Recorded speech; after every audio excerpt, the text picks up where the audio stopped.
خواجہ خواجگان سلطان الہند کو دو جہاں کے مالک رحمت للعالمین ہمارے آقا اس ہندوستان کو روانہ فرمایا اور آپ اس ہندوستان میں تشریف لائے، تو پھر کن کے لیے کہ جو دامن مصطفیٰ سے دامن رحمت سے کٹے ہوئے تھے، تو عام طور پر وہ لوگ تو کافر و مشرک تھے، ان کے لیے میرے آقا نے 6 صدی ہجری کے اندر اپنے شہزادے کو ہندوستان کے لیے بھیجا۔ تو دو جہاں کے مالک میرے آقا کو انسانوں کے ساتھ میں محبت کا کس درجے تعلق ہے،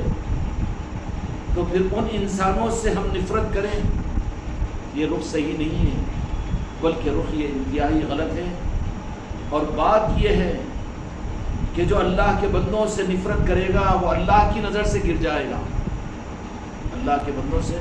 نفرت کرے گا وہ اللہ کی نظر سے گر جائے گا۔ اس لیے حدیث میں آتا ہے میرے آقا نے ارشاد فرمایا کہ اللہ کی نظر میں بہترین انسان وہ ہے جو اللہ کے کنبے کے ساتھ محبت کرے۔ پوچھا گیا کہ اللہ کا کنبہ، اللہ کا خاندان کیا ہے؟ تو فرمایا کہ ساری مخلوق اللہ کا کنبہ ہے، اور اللہ کے کنبے میں مسلمان، غیر مسلم، کافر اور مشرک، منافق، بدعقیدے، یہ سب کچھ بھی تو کنبے ہی میں داخل ہے۔ کیوں کہ سب کو اللہ نے پیدا کیا اور سب کے بارے میں فرمایا کہ میرا خاندان ہے، میرا کنبہ ہے، اور کہا کہ کنبے کے ساتھ جو محبت کرتا ہے اللہ کی نظر میں وہ بہترین ہے۔ اس لیے حق کا راستہ اولیاء کرام کا ہوتا ہے، وہاں نفرت نہیں ہوتی، وہاں پر تفرقہ نہیں ہوتا، وہاں پر انسانیت کو حق سے مارنا نہیں ہوتا، بلکہ وہاں پر تو حق ہی حق یہ رہتا ہے کہ ناحق جو ہے اس کے معاملے کو رب کے حوالے کرتے ہیں، اور یہ اپنی زندگی کے اندر میں حق کے پیغامبر بن کر اور حق کو دینے والے بن کر اور ان کے ہمدرد بن کر اور مریضوں کے ساتھ محبت اور سلوک کا معاملہ کر کے ان کا علاج کرنے والے ہوتے ہیں۔ اس لیے سلطان الہند خواجہ خواجگان خواجہ غریب نواز کی ذات اس ملک کے لیے، قیامت تک کے لیے، امت کے لیے نہیں بلکہ انسانیت کے لیے آئیڈیل اور نمونہ ہے۔ کیا بنایا میرے آقا نے سلطان الہند اپنے شہزادے کو؟ کیا آپ آل رسول بھی ہے، آل علی اور اولاد علی بھی ہے، اور قاصد رسول بھی ہے، اور میرے آقا کے چہیتے بھی ہے، کہ کس محبت کے ساتھ میں جب مدینہ پاک میں حضرت خواجہ ہرونی رحمۃ اللہ علیہ نے حضرت خواجہ خواجگان کو پیش کیا، تو پھر کہا بڑی محبت کے ساتھ میں گنبد خضرا سے آواز و نداء غیبی آئی، کیا ہم نے معین الدین کو قبول کیا ہے؟ معین الدین کو کا مطلب معین الدین کے لفظی معنی دین میں مددگار، دین میں مددگار، کہ معین الدین کو قبول کیا ہے۔ اور پھر وہ محبتوں کے نوازشوں کے ساتھ میں خواجہ خواجگان کو نواز کر کہ روبرو ملاقات فرمائی اور نوازا میرے آقا نے۔ پھر تو یہ ہوا کہ میرے آقا کی قربت کی منزلوں کی وجہ سے سلطان الہند خواجہ خواجگان کو پچھلے غم کو بھی سب کچھ بھول گئے، اور آگے کی زندگی کے بارے میں بھی بالکل گم ہو گئے، اور صرف نالے پاک مصطفیٰ اور چوکھٹ مدینہ ہی مدینہ نظر آ رہا تھا۔ اور جب اس نتیجے پر پہنچے تو خواجہ عثمان ہرونی کہا کہ معین الدین کا لقب ملا ہے، کہ کوئی کام بھی ملا ہے؟ تو بہت دیر کے بعد میں خواجہ عثمان ہرونی کو جواب دیا کہ ہاں سرکار۔ کیوں کہ اس مدہوشی کے بعد میں ہوش لینے والا جو آتا ہے وہ صرف راہ طریقت کے اندر میں پیر کا حق ہوتا ہے۔ اللہ کہتا ہے کہ میرے اولیاء جو ہوتے ہیں ان کو اگر پہچان لو تو حق پہچانو گے، اور جو اولیاء کو نہیں پہچانے، حقیقت یہ ہے کہ پھر وہ پنجتن پاک کو نہیں پہچان سکتے، اور جو پنجتن پاک کو نہ پہچانے، جو اولیاء کو نہیں پہچانے، وہ صحابہ کو نہیں پہچان سکتے۔ ہاں ترتیب ایسی چلو، کیونکہ دعویٰ کیا جاتا ہے کہ صحابہ یہ اولیاء، یہ غوث و خواجہ کیا ہے، ہم تو صحابہ کو ماننے والے ہیں، سپاہ صحابہ، اور صحابہ اکرام کا مقام صحابہ کی دعائی دی جاتی ہے۔ زمانہ تھا کہ مغلوں کے زمانے کے اندر میں سونے کی کرنسیاں چلتی تھی ہوگی، چاندی کے سکے چلتے تھے، وہ بھی سکے تھے، لیکن وہ سکے آج یہ مانا جائے گا کہ ایک سونے کے سکے کے اندر میں 50,000 نوٹ بن سکتے ہوں گے، یہ مانا جائے گا، اس میں کوئی انکار نہیں۔ صحابہ تعظیم اور عظمت، خدا کی قسم صحابہ اکرام کی تھوڑی بھی گستاخی ایمان سے دور کر دے گی، اپنی جگہ ہے، لیکن زمانہ قیامت تک کا اللہ تبارک و تعالیٰ کا نظام اور میرے مصطفیٰ کا نظام یہ ہے کہ نظام عالم کو علی اور آل علی کے حوالے فرما دیا. کیا فرما دیا؟ آل علی کے حوالے فرما دیا. اب ان صحابہ اکرام رضوان اللہ تعالیٰ اجمعین کی تعظیم اور عظمت کے لیے اور عقیدے کے لیے تو صحیح ہے، لیکن چلنے اور چلانے کے لیے صحابہ اکرام عقیدے کا حصہ ضروری ہے.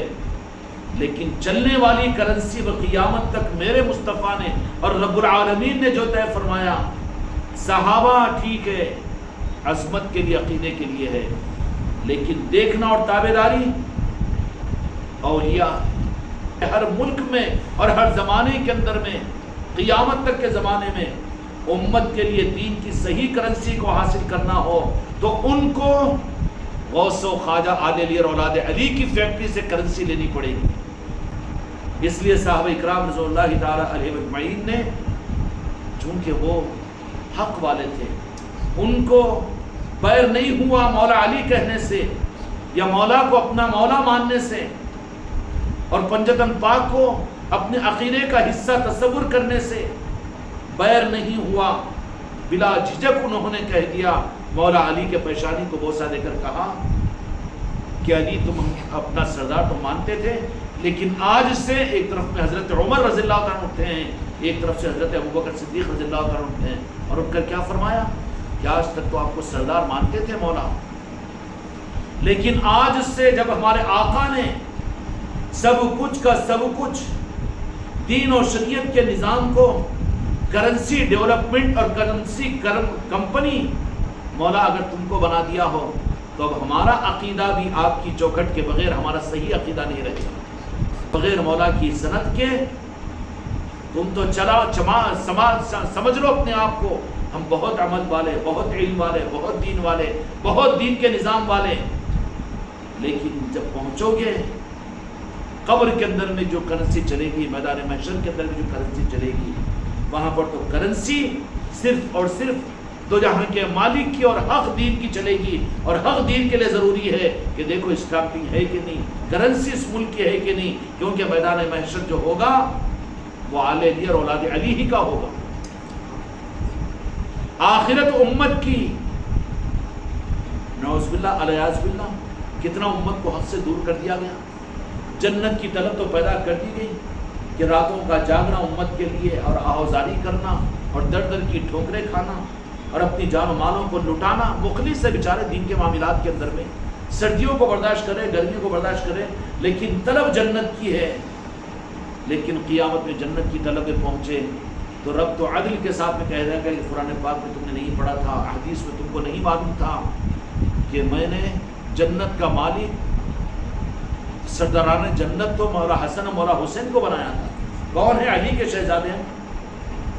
ان کی مرضی اور ان کے چاہے بغیر، ان کی سند کے بغیر کون جنت میں داخل ہوگا؟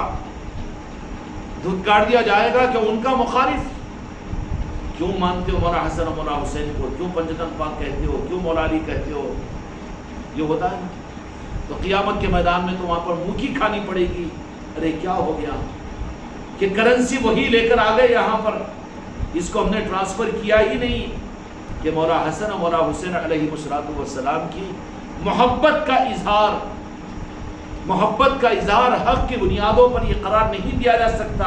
جب تک کہ ان کے آل کے ساتھ محبت کا ثبوت نہ دے. یہ ہو ہی نہیں سکتا کہ کوئی مولا حسن اور مولا حسین کے ساتھ محبت کا دعویٰ کرے اور ان کی آل کے ساتھ میں عداوت کرے. ذات سے محبت ہو، آل سے نفرت ہو، نعوذ باللہ،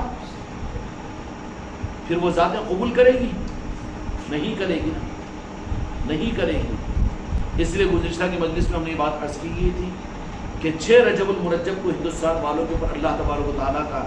انعام اور احسان کا وہ بڑا دن ہے جو قیامت تک کے لیے امت کو ایک حق کی راہ بتائے گا. اور 6 رجب کون سی تھی وہ؟ کہ اس 6 رجب کو دو جہاں کے مالک میں پنجتن پاک کے ساتھ، جس میں مولا حسن، مولا حسین علیہ السلام، مولا علی مشکل کشا سید کائنات، اور اس میں خود میرے آقا دو جہاں کے مالک محمد رسول اللہ صلی اللہ علیہ وسلم ہندوستان کی سرزمین پر آ کر اپنے شہزادے کو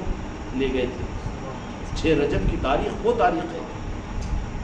ارے عرس کی کیا بات ہے، شادی میانیوں کی کیا بات ہے، عید چشتیہ کی کیا بات ہے، بلکہ اس دن تو اگر اس دن کی حقیقت اگر معلوم ہو جائے گی نا تو میرے بھائی اپنی نسبتوں کے اوپر ناز میں کوئی کسر باقی نہیں رکھیں گے ہم اور آپ۔ 6 رجب کی تاریخ کون سی ہے؟ اس دن تو دیکھا جائے گا کہ ملک ہندوستان کے سرزمین پر کہاں کہاں کون کون جشن غریب نواز کے منانے کے لیے، کہ وہ خوشی کا دن نہیں جہاں پر تو جہاں کے مالک ہماری ہندوستان کی سرزمین پر میں اپنے پنجتن پاک کے وجود کے ساتھ میں اس ہندوستان میں تشریف لائے اور لا کر ہمارے خواجہ خواجگان کو، جن کی ہم رعیت ہے، جن کے نام لیوا ہے، رعیت ہے جن کے نام لیوا ہے، ہم ہے کہ نہیں خواجہ جی کا نام لینے والے؟ ہاں، غم میں اور خوشی میں، اچھے میں اور برے میں، اپنوں میں پرایوں میں، ہم تو خواجہ خواجگان کا ہی نام لینے والے ہیں۔ تو پھر ہمارے آقا جن کو جس دن کا اتنا بڑا اعزاز ملا ہو، اتنا بڑا اعزاز ملا ہو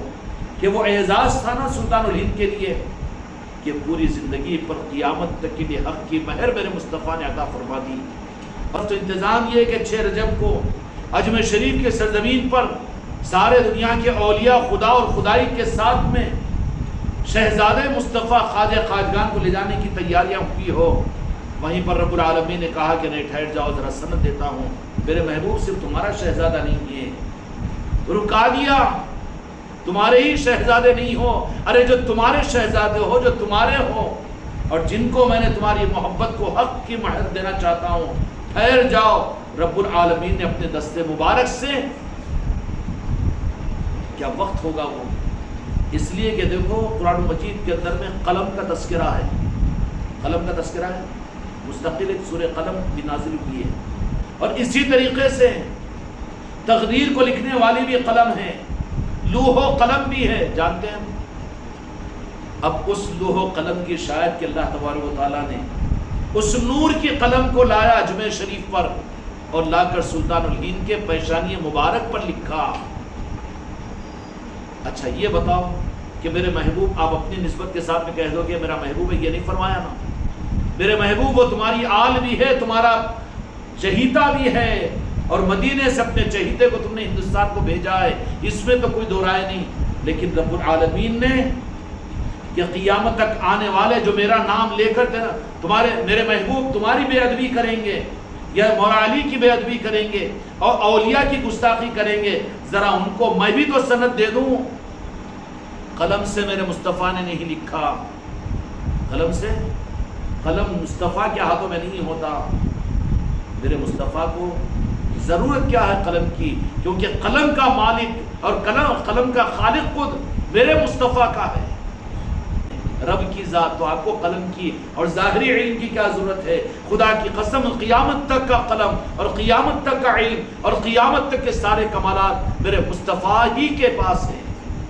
اللہ نے قرآن مجید کے اندر لوح و قلم کو نازل فرمایا، قلم کی جو طاقت ہے تقدیروں کے لکھنے کے لیے۔ جب معراج شریف میں آپ تشریف لے گئے تو وہاں پر میرے آقا نے ارشاد فرمایا کہ اس مقام پر میں پہنچا کہ جہاں پر میں نے تقدیروں کے لکھنے کی سرسراہٹ کو میں نے اپنے کانوں سے سنا تھا،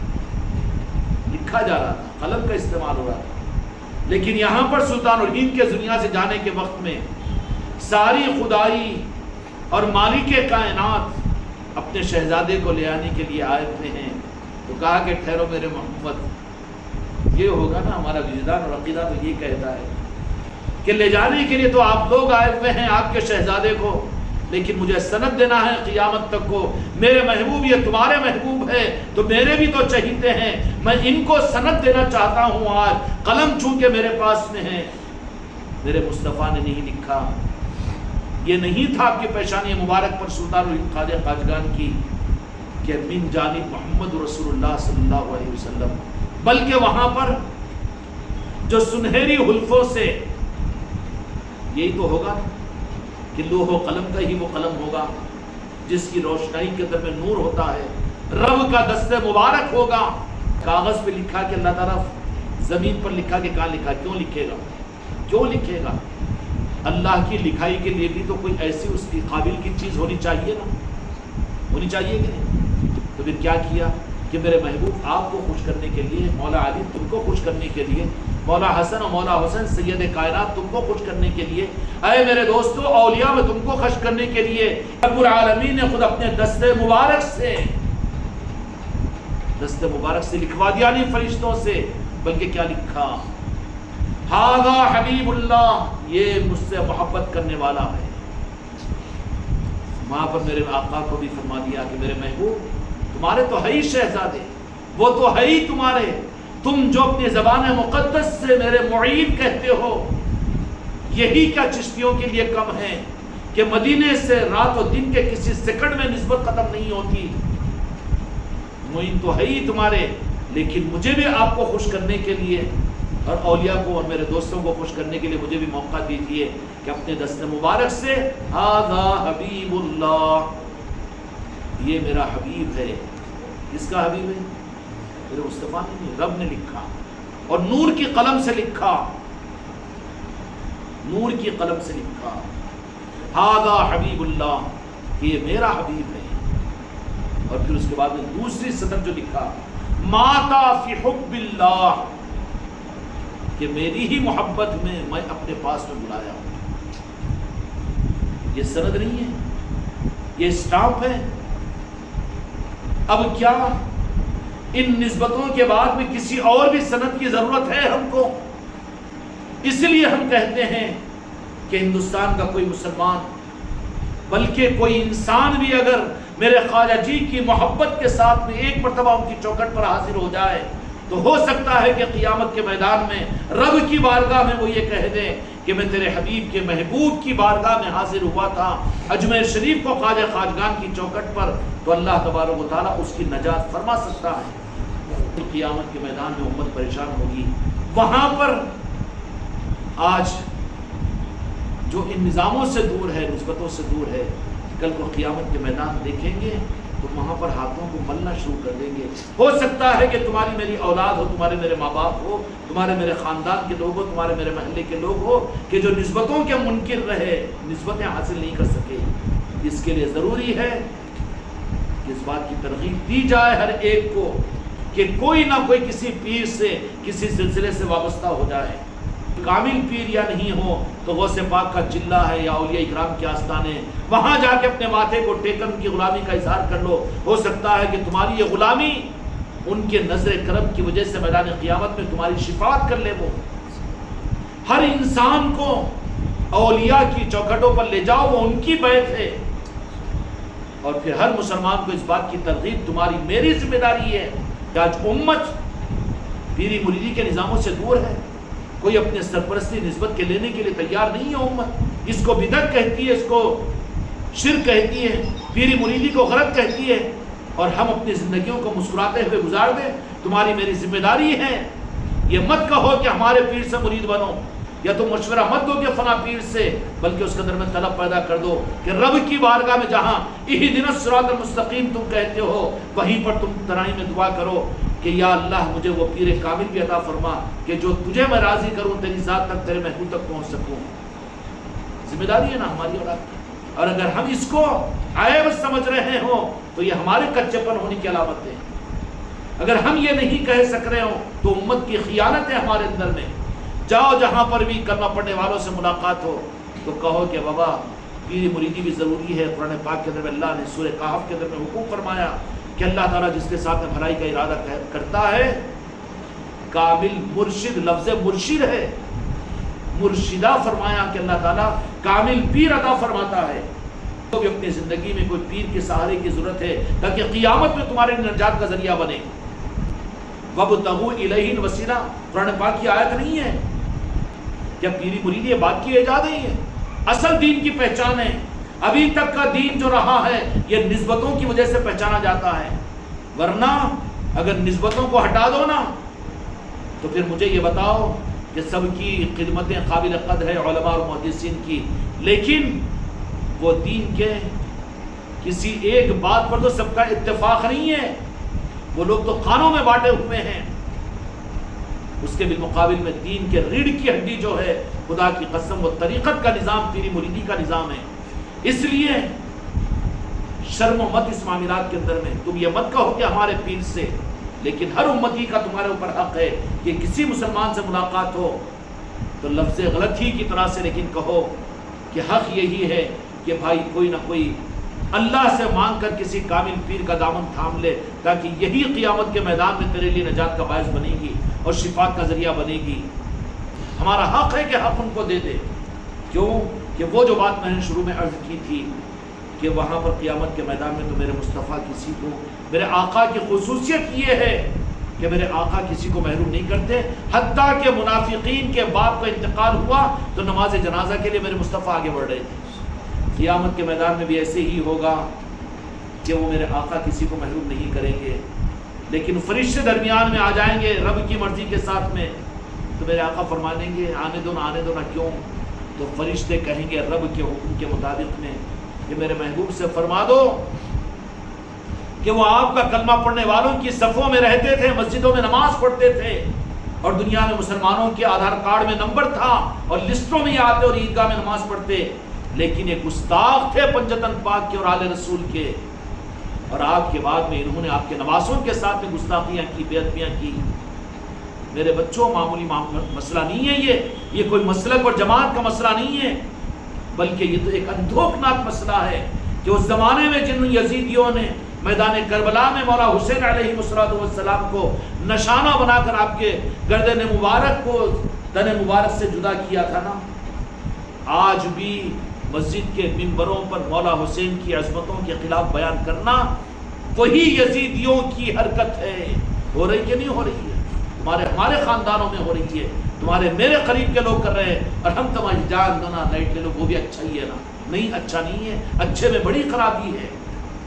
ان کو سنبھالنے کے لیے ضروری ہے کہ ان کو یہ آپ دعوت اور پیغام دے دو کہ نہیں، حتمی طور پر، قسمی طور پر کہ کوئی پیر کامل کا دامن ضروری ہے، اس دامن کے بغیر قیامت میں بڑا نقصان اٹھانا پڑے گا اور کوئی تمہارا سہارا نہیں ہوگا۔ ان کو بتا دو کہ مرید بننا کتنا ضروری ہے، پیر کامل کو تلاش کرنا، اس کی طلب کرنا۔ طلب پیدا ہوگی تو رب العالمین خود عطا کرے گا امت کو۔ آج تو امت میں طلب ہی ختم ہو گئی، اس کو بدعت اور شرک کہہ دیے تو امت تو نعوذ باللہ نفرت کر رہی ہے۔ اب اس چیز کو ختم کرنا ذمہ داری تمہاری اور میری ہے۔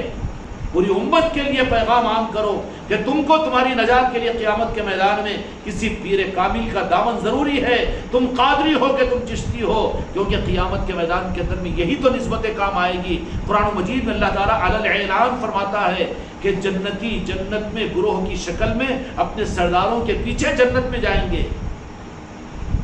اور وہ سردار کون ہوں گے؟ آل علی اور اولاد علی ہوں گے، غوث و خواجہ ہوں گے، صابر پاک ہوں گے، راجن شاہ ولی ہوں گے، پہاڑی شریف والے ہوں گے، حضرت سعد اللہ حسینی ہوں گے، تاج الاولیاء ہوں گے، یہ سردار ہوں گے، ان کے ہاتھوں میں جنت کا علم ہوگا، ان کے پیچھے ان سے محبت کرنے والے جائیں گے،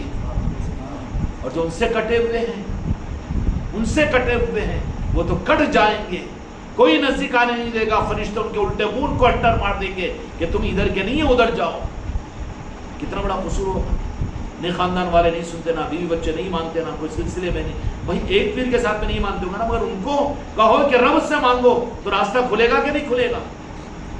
ہم کیا کہہ رہے ہیں کہ ہماری پیر کے ساتھ میں نہیں، کسی بھی پیر کے ساتھ میں اللہ تمہاری قسمت کو جہاں چمکانا رکھے گا۔ تم کسی نہ کسی پیر کے دامن کو تھامنے کے لیے ہمارے کہنے پر فیصلہ مت کرو، بلکہ تم خود رب سے مانگو کہ اللہ کوئی پیر کامل ہم کو عطا فرما۔ اہدنا الصراط المستقیم صراط الذین انعمت علیہم، اللہ نے بھی کہا کہ سیدھا راستہ انعام یافتہ بندوں کا راستہ ہے، اور کیا چاہیے جی؟ کوئی کسر ہے پیری مریدی کے معاملات میں؟ کہو کہ رب سے مانگو کسی کامل پیر کے دامن کو، اس لیے قیامت میں پچھتانا پڑے گا۔ اس پچھتانے سے بچنے کے لیے اور اپنے دین کی حفاظت کے لیے اور دین کو مصدقہ بنانے کے لیے اور اپنے ڈاکومنٹس کو آتھورائز کرنے کے لیے، سند یافتہ کرنے کے لیے، ہوتے کہ نہیں ہوتے، اس کے لیے کسی پیر کامل کی نسبت، اور پیر کامل کی نسبت کا مسئلہ کہ کوئی بھی ہوگا پیر کامل تو سلسلے قادریہ کا ہوگا، سلسلے چشتیہ کا ہوگا، سلسلے صابریہ کا ہوگا کہ نہیں ہوگا؟ کسی بھی پیر کے ساتھ میں نسبت، وہ نسبتوں کی وجہ سے کم از کم کڑی میں مندے میں تو آ جائے گا نا۔ اگر مندے میں نہیں آیا تو کوئی بھیڑیا ہوگا، کوئی کتا ہوگا، شیر ہوگا، اچک لے گا، کھا لے گا۔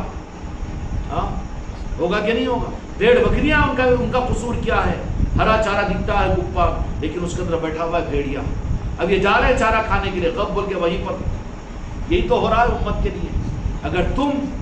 پیری مریدی کے راستوں کے معاملات کے اندر بھی رہبری کرنا چھوڑ دو، اگر تم یہ بتانا چھوڑ دو، تو تم بھی تو ظالم ہو جاؤ گے۔ اس لیے ہر مسلمان کو، ہر انسان کو تو آستانوں پر بھیجو، غوث پاک کے چلے پر بھیجو، اولیاء کے پاس سے بھیجو ہر انسان کو، لیکن ہر مسلمان کو ببانگ دہل کہو، بلکہ یہ الفاظ کہہ دو کہ گمراہیت سے بچنے کے لیے، فتنوں سے بچنے کے لیے کسی پیر کامل کا اور کوئی اپنے بڑے کا ساتھ ضروری ہے۔ بیمار ہو تو علاج کے لیے ڈاکٹر ضروری، تو روحانیت کی بیماریوں سے دور ہونے کے لیے کیا ڈاکٹر، روحانی ڈاکٹر ضروری نہیں ہے؟ کسی کو اپنا بڑا اور اپنا سرپرست بنا کر اس کے چھوٹا بنو، زانے ادب طے کرو، تبھی تو تمہارے لیے ہدایت کا راستہ آسان ہوگا۔ اس کا مطلب یہ نہیں ہے کہ مریدوں کی ضرورت ہے یا تمہارے پہ نہیں، ان کو طلب پیدا کروا اور کہو کہ اللہ سے مانگو، اللہ تمہارے لیے راستہ کھولے گا۔ اللہ تعالیٰ امت کے لیے صحیح رخ کے آگے بڑھانے کے لیے ہم کو رب کو توفیق اور فکر عطا فرمائے۔ وحق لا الہ الا